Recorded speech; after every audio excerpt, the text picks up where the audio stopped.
Hey everyone, I'm Brian Brown doing. I'm here with Tom Ross, and we're doing a deck tech for the Pox deck that Tom is battling with. So, Tom, tell us about Pox. All right, so I got this mono black Pox strategy here. Really hadn't seen any play since Free Duke kind of top aided one in an invitational a while back. But the point of the deck is to control the game by controlling their hands and the cards they can play, and interacting with their lands a little bit too, and try to get the game to such a low resources kind of battle that a card like the Rack or Shrieking Reflection can kill them before they kind of top deck out of whatever situation or whatever else they have to beat you with. But I guess we'll look at the discard strategies first. The suite of them. We have 7 between Inquisition and Thoughtseize. A little bit high on Inquisition because burn decks are a thing. Deathrite Shaman can drain you out sometimes, and ever since Dig Through Time's gone, there's not really anything I want to get with the Thoughtseize except for like a Force of Will. Other than that, Himna is sweet. This is one of the few decks that can utilize 4 of them. The modern version uses Vrinchbind, and this Himna is just way better. Right here we got Funeral Charm, which is kind of a hedge between a discard spell and a removal spell. A lot of Delver Secrets, Young Pyromancer can be a problem. Anything out of Infect, and most of the creatures out of Elves or Death and Taxes can get hit by them. So just to keep the board a little bit clean, but every now and then when they get the 0 cards, you can make them discard a card during their draw step or something like that. Yeah, it's pretty interesting that this is the only discard spell that actually hits them in their draw step. So if they draw like a Jace or whatever for turn, you can actually prevent them from playing it. Yeah, I'm a big fan of Piracy Charm too. I played that in Infect, and this is the exact same card except black. It was actually the earlier version of Piracy Charm. Liliana the Veiled is also a split card between it's kind of like a win condition, a discard method, and a way to handle creatures as well. The point is, a lot of times with this deck, we'll try to land a Liliana on a clear board and just keep ticking it up until it's so high that the -6 will keep controlling the board, and until a win condition like a Curse Scroll, Nether Spirit, or a Rack Effect can go ahead and win the game. Instant Blood is a card that's sorely missed in the modern version of it, but here it's just one of the best removal spells possible. It gets around everything between, gets the early stuff like Death Rites and Delver Secrets, but also hits things that can't be hit like a True Name Nemesis, or maybe something that has protection like a Mother Room that's untapped. Or an Emrakul. or a Merit Lead Token, something like that. Yep. Smallpox does, I guess, everything it wants to. A lot of these cards do a little bit of everything I'm trying to control, but none specifically good.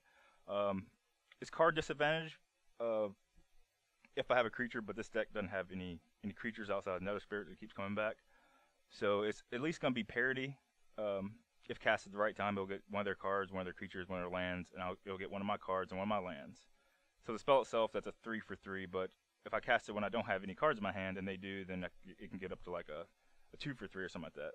But you just want to expend resources for their resources as much as you can, and Smallpox is one of the most efficient ways to do that. Contagion's a good one against. It's good against Infect, know that.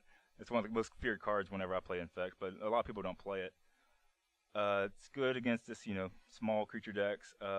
And I might even cast for 5 every now and then, but sometimes with this deck you want to choose to draw first, and that's just a way to kind of jump you back up, kind of like Force of Will does out of blue decks. Yeah, I think it's interesting that Contagion's basically part of the same cycle as like Force of Will or whatever. Definitely not as powerful as Force of Will is, but yeah, you lose a life. It puts a strange -2, -1 counter distributed among 2 creatures.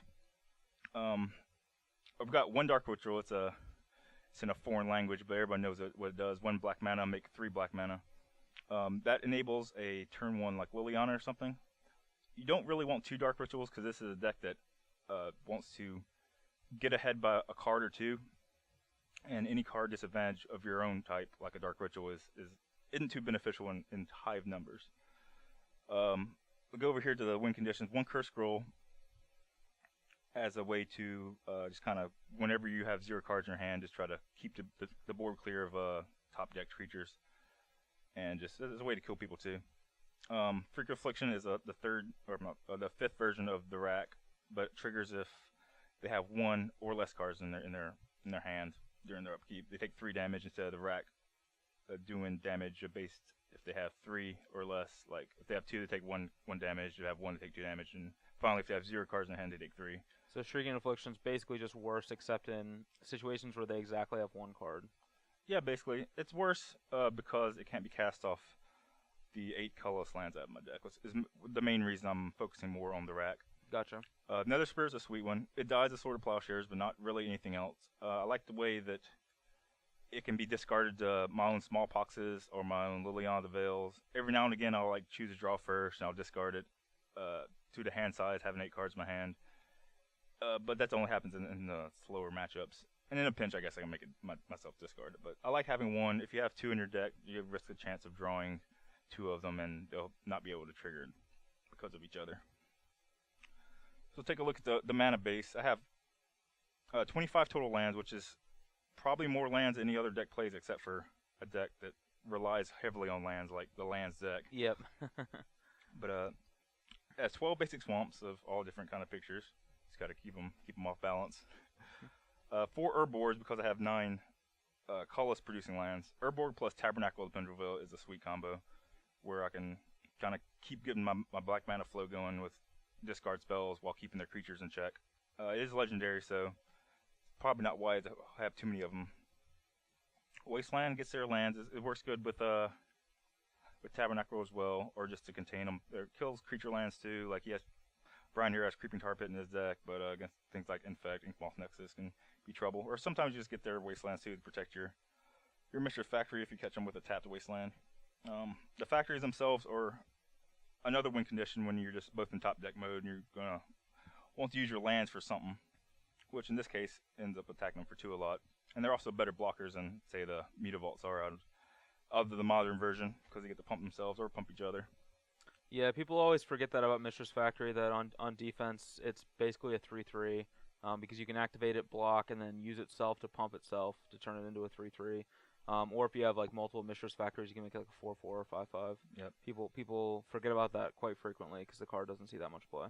Yeah, they definitely work off each other, but be careful not to try to pump your own Mistress Factory the turn you play it, because even though lands don't normally have Summoning Sickness, if you play a land and haven't had a turn cycle yet, then tap abilities don't work, even though you can make it a creature.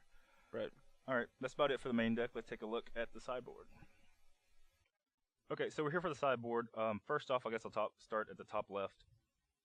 So the deck is very good at attacking hands and creatures, but it has some trouble against, say, graveyards and like enchantments and artifacts. But against highly degenerate strategies, you want to contain their graveyard. Say if you're against like Reanimator or even something like a Snapcaster Mage could pose problems. So we load up on Leyline of the Void, not to the full 4 because they're kind of bad-ish in multiples, and we kind of complement it with a Nile Spellbomb, which isn't as bad if you draw it kind of in the mid-game.